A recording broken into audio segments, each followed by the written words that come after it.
Bienvenidos al Cafecito del Día, brought to you by the Labor Council for Latin American Advancement. Our conversations are inspired by the moments of togetherness that nuestra comunidad shares over un cafecito. Bienvenidos a un nuevo Cafecito del Día with LCLAA. Today, we are excited to share a conversation with Ivonne Santiago, one of LCLAA's wonderful interns. Ivonne es una estudiante of history with a minor in ethnic studies at the University of California, Riverside. Este cafecito is dedicated to all young leaders who have been leaders long before they were ever called that. Those who protect their parents' rights, translated a doctor's appointment, fill out and explain documents, and stand beside their family as advocates, interpreters, and defenders. Your leadership started at home and matters. We're so happy to welcome you, Ivonne. Bienvenida. Thank you so much for having me here today, Carmen, and I am happy to be here and be part of this podcast informing the youth about our experiences growing up in immigrant households. To start a conversation, tell us about yourself and how you heard about LCLAA. I am currently a senior in undergrad. I go to the University of California, Riverside. I did not go to a four-year university right off the bat. I started in community college, and then I transferred once I received my associate in history, and now I'm minoring in ethnic studies as well. So thankfully, I am blessed, and the school actually provides a program where we are able to come to the nation's capital and participate in an internship that we have to look for prior to coming out here. But they do situate us with ability, housing, and just support while we are out here. This search for an internship started a couple months back when I got notified that I was accepted into the program. And I started looking into programs that just aligned with my values and what I want to see for the nation's future. And LCLAA was one of those organizations working towards better environments for marginalized communities. Why did you choose to apply for an internship opportunity at LCLAA, and why travel so far from home? So I was priorly involved with the Inland Empire AFL-CIO, which was short-lived. In July, I was given the opportunity to be an intern for them for 4 weeks, and I was also part of their communications department. And that is when I realized that I had lived these experiences, that they were advocating for working families. But a lot of the conversations about workers and their experiences I had witnessed myself among my community. And when I was choosing an internship to come out here in DC, I wanted to choose an internship in Washington that aligned with the future I want to see for the nation. And LCLAA was one of those organizations involved in being a point of contact to serve a historically targeted community. Even today, we are seeing under the current administration. Interns move across the nation for an internship with LCLAA and other institutions as well. Was it difficult for you, and how do you find yourself adapting to the Washington, D.C. environment? So as a first-generation Mexican-American college student, this was the dream. Every step I take is very important, and that can be scary. For a long time, I feared that my choices would disrupt my family's circumstances. Coming from a humble background, I knew that there were limitations surrounding my dreams. I am able to go to college because I received grants from California and because of financial aid. And my sister also went to college, and we're hoping my little sister goes to college as well. And this is all very expensive. Thankfully, in California, we are provided with a lot of support, and that's something I am grateful for. So when I got the opportunity to work in solidarity with LCLAA, which would be taking place in the nation's capital, I could not say no. I feel like I will never stop learning here. Instead of feeling senioritis as I near the end of my academic journey for undergrad, I feel heartened by the women I work with, including yourself, Carmen. And this is when I realized that I cannot let fear manifest into hesitations of getting involved. And if that meant going across the country, then that meant going across the country. Thank you, Ivonne, for sharing that. And what has your experience been like as a young advocate under the current administration and the current situation that our communities are facing? That's a very interesting question because it can be difficult to show up and carry the burdens.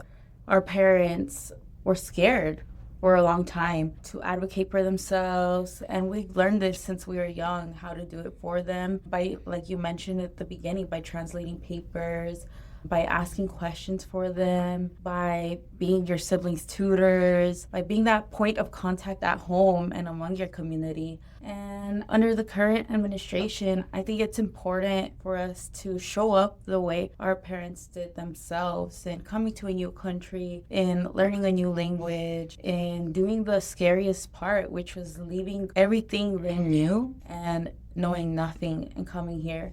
So when I get scared about showing up and asking questions, I think about how my mom would take on so many roles and stand up for us even when she didn't know anything. Seeing that the language barrier would prevent her from even asking questions, she would always go out of her way to ask someone speak Spanish in a new room so that she can find out more information.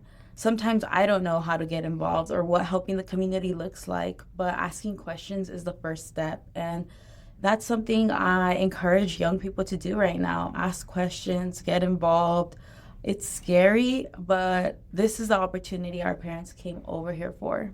That's right. Asking questions is a way to access information that we need. In the midst of everything our community is carrying right now, what does healing look like for you, and what kind of future are you still hoping to build, even through the uncertainty? If there is something I've learned from my degree is that history repeats itself. Cliche to say, but tragedies occur. But that means we can heal because we've done it before. For me, this was a wake-up call. Sitting around and criticizing the administration would only feed a sense of hopelessness. When you allow circumstances to determine how you feel and allow those feelings to determine how you act or don't act, we participate in validating the power the institutions want to have on us. Things are bad, really bad, but being part of LCLAA and the team in the midst of the chaos reminds me that people are good and people care. When we focus on what is failing, we dismiss the grassroots work of what is functioning. People are working to support vulnerable communities financially, emotionally, through informative webinars to rapid response teams. Healing is loving harder, showing up in challenging times and creating a community where people feel safe to express themselves, tell their stories, validate their experiences, and feel seen. Something I was recently reminded of at church is that setting expectations leads to unnecessary letdowns. And I think we've learned humans aren't perfect, but I trust in God's strength and guidance. On a measurable note, I hope everyone who can vote goes out to vote during midterm elections. A friendly reminder taking place on November 3rd, and we have the chance to win back representation by voting. The common thread throughout history is that these drastic events will happen, and it causes people to remember that their democratic rights. This isn't new to marginalized communities. Our fights just tend to be stifled. But I hope that groups who have been sitting in their comfortable privileges in society are moved to remember their rights, and that this isn't just a fight that has to be resolved by the targeted communities. This involves everyone. The next question is more a message to all the young people who might feel hopeless right now. What helps you to stay grounded, and what do you recommend others to do? During this time, self-care is very important. I take everything to heart. Everything is personal when it is in your heart to love and care for others. However, I've seen the downfalls to forgetting to care for yourself when you love so hard. My parents work hard for my sisters and I because they love us, but they forget to acknowledge they are deserving of self-care, like getting enough sleep, spending time with friends and family, practicing their spiritual needs, watching a movie. Time is of the essence for workers. That's what I learned growing up. I want to remind everyone that although our work is important, we are more than workers. We are people trying to enjoy life. It's everyone's first time living. Be kind to yourself. I like to spend time with my faith, watching movies and visiting new places, whether that be a museum or a coffee shop. Don't confine yourself to the experiences that are socially created for us. Create your own life. You are in charge. Before we wrap up this conversation, what will you recommend other young activists like yourself to get involved in the labor movement? I recommend everyone to get involved in the labor movement because it concerns so many conversations regarding the livelihoods of our family, neighbors, and our own futures. I think sometimes we forget that our working conditions also involve our healthcare conditions. Our working conditions also involve the access to our education.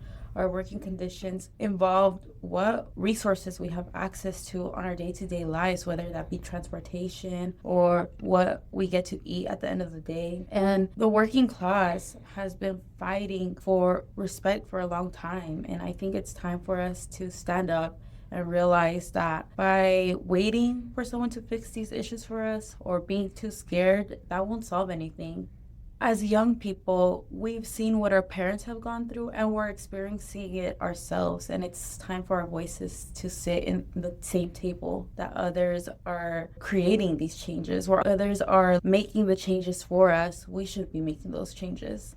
Thank you, Ivonne, for inspiring us all, a los jóvenes y a los no tan jóvenes como nosotros. Thank you for all your support to our daily work at LCLAA National. And thank you for being a voice of young people who are not only our leaders right now, but the leaders of the future. Thank you. Yeah, thank you so much for having me, and I am happy to share. To all young people, young workers, especially the sons and daughters of immigrants who have fought so hard to honor the sacrifices made so they could have a better life, we invite you to take a lead. Step forward in this path to defend our rights, our legacy, and our achievements. You are the leaders of today's battles. And to all LCLAA members, we call on you to support and uplift our young leaders, to encourage and empower them to take the lead in this fight for justice and in our labor movement. We need them.